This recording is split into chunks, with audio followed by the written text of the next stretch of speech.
ఈరోజు మార్చి 12వ తారీఖు ఒకప్పటి విక్రమన్న మన నుంచి దూరమై 33 సంవత్సరాలు దాటి 34వ సంవత్సరంలోకి అడుగుపెడుతున్నటువంటి రోజు.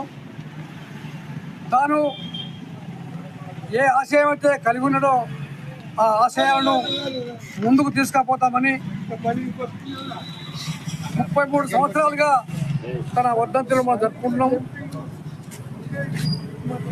ముఖ్యంగా భారతదేశంలో విప్లవోద్యమాన్ని ముందుకు తెచ్చినప్పుడు 1969 నుంచి ఈ రోజు వరకు ఎంతోమంది ఈ దేశంలో పీడిత తాడిత ప్రజలకు రాజ్యాధికారం రావాలని ముందుకు వచ్చినటువంటి పరిస్థితి. ఈనాడు కేంద్ర ప్రభుత్వం నాగార్ పేరుతోటి హిందువులను పట్టుకొని చంపి వెనుకుంటుంది. ఇదేమి ప్రారంభం కాదు, చివర కాదు. ఎందుకంటే 1969 నుంచే నిర్బంధాలను, ఎన్కౌంటర్లు, 1975లో భారతదేశ వ్యాప్తంగా కూడా ఎమర్జెన్సీ ప్రకటించి ఈ రాష్ట్ర కార్యదర్శిగా ఉన్నటువంటి పుట్ట రామనరసేను, రామచంద్రయ్యను, జంపాల చంద్రశేఖర ప్రసాద్ను అట్లా వేలాది మందిని ప్రభుత్వం పొట్టున పెట్టుకున్నటువంటి మాట మనందరికీ తెలుసు.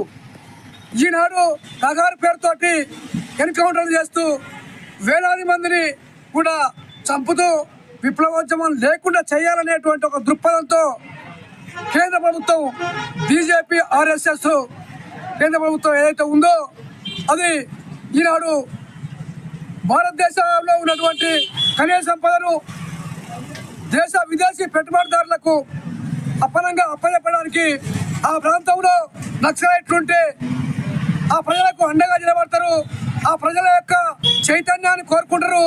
వీళ్ళు లేకుంటే ఏది కూడా మనకు అడ్డంకులు ఉండవు. వీళ్ళను ఆ ప్రాంతం నుంచి కాల్ చేయాలంటే ముందు వాళ్ళని చైతన్యం చేసేటువంటి వాళ్ళను ముందు ఇక్కడి నుంచి కాల్ చేయించాలంటే ఎన్కౌంటర్లు చేయాలి అనే ఒక దృక్పథంతో ఈనాడు కొనసాగుతుంది. అట్లా ఎన్ని వచ్చినప్పటికీ ప్రపంచ చరిత్రలో ఎక్కడ కూడా ఉద్యమాలకు నిర్బంధాలు కొత్త కాదు. ఉద్యమాలకు నిర్బంధం అనేటువంటిది ఎప్పుడు ఉండే ఉంటుంది. అట్లా ఏ చరిత్ర చూసినా కూడా ప్రజలు విజయం సాధించారు. భారతదేశంలో కూడా ఒకనాడు ఎగుడు ఒకనాడు దిగుడు ఉండొచ్చు, కానీ రేపు భవిష్యత్తు పేద ప్రజలే అనేటువంటి దాన్ని కూడా మనం దృష్టిలో పెట్టుకోవాల్సిన అవసరం ఉంది. అట్లా బీజేపీ, ఆర్ఎస్ఎస్ మార్కిస్ట్ దృక్పథం అంటేనే ఒక రకంగా వీళ్ళు లేకుండా ఉండాలని కోరుకుంటున్నటువంటి పరిస్థితి మనం చూస్తున్నాం. అట్లా ఈ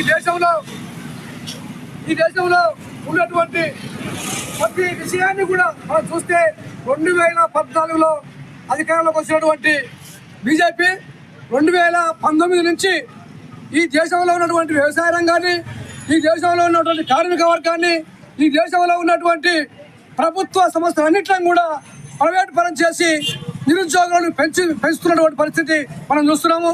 ఇవన్నింటికి కూడా వ్యతిరేకంగా మనం ఈనాడు వస్తున్నటువంటి చట్టాలకు వ్యతిరేకంగా ఐక్య ఉద్యమాలు చేసి ఈ యొక్క ప్రభుత్వాన్ని స్తంభింపజేసి తెచ్చినటువంటి జీవాలను, చట్టాలను వెనక్కు తీసుకునే వరకు మనం పోరాటం చేయవలసిన అవసరం ఉంది.